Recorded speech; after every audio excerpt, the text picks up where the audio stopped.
So it's pretty hard to figure out exactly how the Bonk Mastery works, so let me explain. When you step on someone, you now squish them and bounce really high. This squish duration is about 4.5 seconds compared to the hammer's 8-second duration.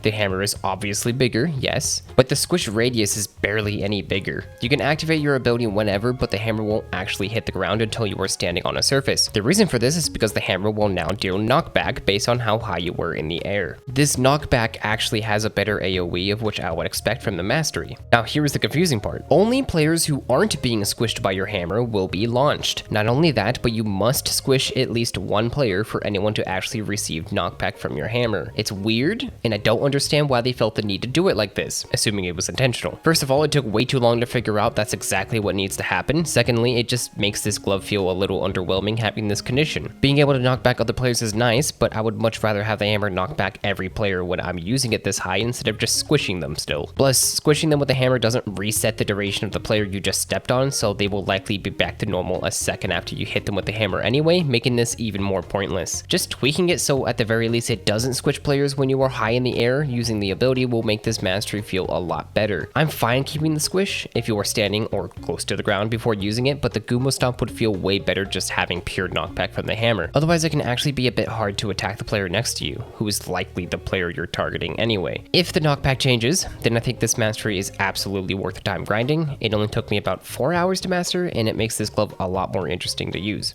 Alright, cool. Bonk Master out.